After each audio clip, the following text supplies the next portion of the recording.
عارفة ان اخطر حاجة ممكن تحصل لأي طفل مش انه يغلط، اخطر حاجة انه يتعرض لموقف صعب بره وما يجيش يحكيلك. ودي بتحصل اكتر من ناس متخيلة. طفل حد ضايقه او خوفه او لمسه بطريقة غلط او حتى تعرض للتنمر وسكت. ليه؟ لانه خايف من رد الفعل، خايف انك تتعصبي عليه او تلوميه او تصرخي فيه او تقوليله انت اكيد عملت حاجة، ايه اللي وداك هناك، انا قلتلك مليون مرة. فالطفل في اللحظة دي بيبقى محتاج امان مش تحقيق خالص. وعشان كده لازم نفهم حاجة مهمة جدا، الطفل لما يحكيلك مشكلة ده معناه انه وثق فيكي، يعني حتى وهو مرعوب اختارك انتي.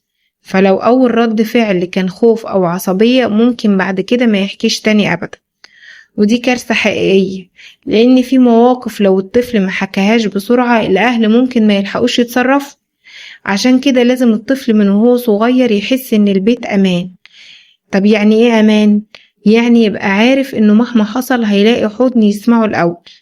مش معنى كده إننا نوافق على الغلط، لكن معنى كده إننا نسمع قبل ما نحكم. في فرق كبير بين أم بتقول إيه اللي حصل احكيلي براحتك، وأم تقول انت عملت ايه. الطفل وقتها بيتقفل فورا. وعلى فكرة مش كل الأطفال بيعرفوا يشرحوا خوفهم. ممكن تلاقي ابنك ساكت متوتر مش عايز ينزل أو فجأة بقى عصبي، ودي أحيانا بتكون طريقة الطفل إنه يقول أنا محتاج مساعدة، بس طبعا هو خايف يحكي. وعشان كده طريقة تعاملنا اليومية بتفرق كتير. يعني لو كل غلطة صغيرة بنقابلها بالصريخ وإهانة الطفل هيتعلم يخبي كل حاجة عننا. لكن لو عرف ان فيه هدوء وسماع هيجيلك حتى في اصعب المواقف. ومن اهم الحاجات اللي لازم نقولها لأولادنا دايما، لو اي حد ضايقك او لو اي حاجة خوفتك تعال احكيلي فورا ومش هزعقلك. الجملة دي بسيطة بس بتعلم الطفل ان ماما دي هي الامان. وكمان مهم جدا الطفل يعرف ان قيمته عندنا اكبر بكتير من اي مشكلة.